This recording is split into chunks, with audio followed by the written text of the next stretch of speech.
played the boxing game. And what this speaks to, and this is a boxing show, boxing is fundamentally exploitative. I get this as a fan. It's a guilty pleasure, I get it, right? And usually it's fans and networks exploiting fighters, right? We say, we want to see you in blood and guts fights, which risks their health for the rest of their life, to entertain us. This type of fight, this could easily be at the end of an era, because Teo might be a dude left standing and Shakur could be the dude left standing, right? Are you training to do something to not just beat Shakur, but to beat him in grand fashion? And when I say grand fashion, I mean going for the knockout. Well, I think that the whole thing is the Bible of boxing really is that if you look for the knockout, you won't get it. You know, I think really it's just all about setting the good pace early in the beginning rounds and then going from there. We have going for us when a person underestimates you. That's lovely. And that ain't the only thing he's underestimating. So we're good.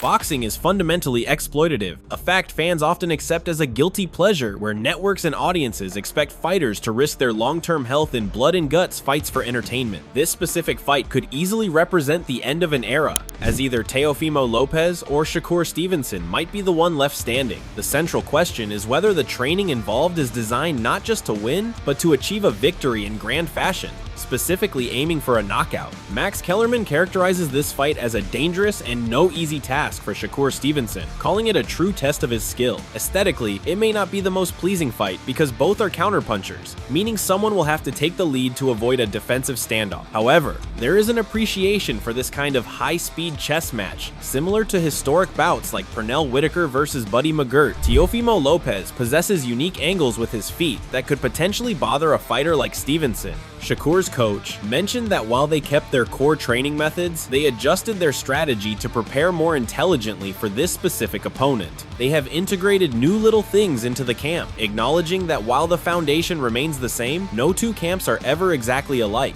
On the other side, the training philosophy for this camp follows the Bible of boxing, which suggests that looking specifically for a knockout can be a mistake. Instead, the focus is on setting a high pace in the early rounds and building from there. Teofimo Lopez remains determined, stating that the encounter will be a rude awakening for Shakur. Lopez is highlighted as a two-division Ring Magazine champion, a significant accolade in the sport. Shakur himself feels he is in a lose-lose situation regarding his reputation. He believes critics downplay his achievements and dismiss his opponents as insignificant, regardless of his performance. Antonio Tarver emphasizes that physical preparation is only half the battle.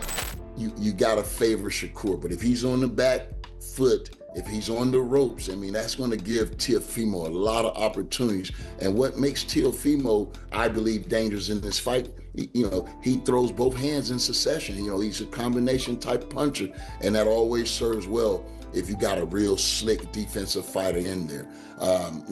If Shakur can show us a little bit of that, what he had in his last fight, a lot of that work in the center of the ring, it's going to be an exciting fight. I think you got to favor the guy who's in the best condition, not only physically, but mentally. I think, these guys are going to have to lock in, and they can't let, that intricate, you got to have your personal life in order. You know what I'm saying? Leading up to a fight this big. That's going to be the key for both of these guys. Noting that conditioning and mental readiness are the true keys to victory. For a fight of this magnitude, athletes must lock in and ensure their personal lives are in order to avoid costly lapses in concentration. Lopez is recognized as one of the best conditioned fighters in boxing, a trait that allows him to remain dangerous and push forward in the late 9th, 10th, and 11th round. This relentless stamina is a cornerstone of his training, designed to disrupt the rhythm of technical boxers who might tire as the fight progresses. Ryan Garcia leans towards Stevenson due to his speed and defensive mastery, but warns that Lopez's power and adaptability make the outcome unpredictable. He notes that at this level, small margins and timing determine the winner. I would put my money on Shakur, but I won't be surprised if Teofimo surprises us all, for sure. I think